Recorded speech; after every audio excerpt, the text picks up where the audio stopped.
có đôi mắt rất là long lanh. Anh yêu cái cảm giác đó, nhìn em rất nhiều lần, không thể buông em một phút, giờ đặt khoảng cách đó rất xa. Có giờ em nghĩ là cũng vì nó mà nhiều lần anh vấp ngã, rồi tự đứng dậy, tự xoa dịu đôi bàn chân, rồi cố bất tiếc mà cho là biết hơi xin ngã thêm nhiều lần.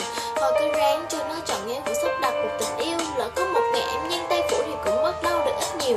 Nửa năm sống bên người ta em có hạnh phúc được gì không? Hay những lúc nó buồn nhẹ em thỏa mãn được cái dục vọng mà nó cực. Ôi cha thèm quan tâm, anh chỉ biết yêu em vậy thôi. Ai muốn xuyên tạc như thế nào miệng đời anh cấm mà sao nổi. Anh chỉ có thể cấm bản thân, mang cảm xúc được đề ra. Anh chỉ có thể cấm nước mắt, anh không được lăn trên đôi má. Chỉ làm sao cấm có cứ của em, cấm lỗi lầm mà em từng phạm, việc đó là nằm ngoài tầm kiểm soát với những thói quen mà anh từng làm. Kể từ hôm nay anh sẽ gửi vào viết những lời nhạc kèm theo cảm xúc mà anh cho đi, không cần phải xé rời ràng. Nó cháy ra hành cho không thể em rép lại được đâu. Chỉ xin con gió cũng đi thật nhanh, đừng để vết đen ngày bạc màu. Không thể cấm nát ký ức một người con gái mà mình yêu, chỉ cần rộng mở một chút tâm hồn để em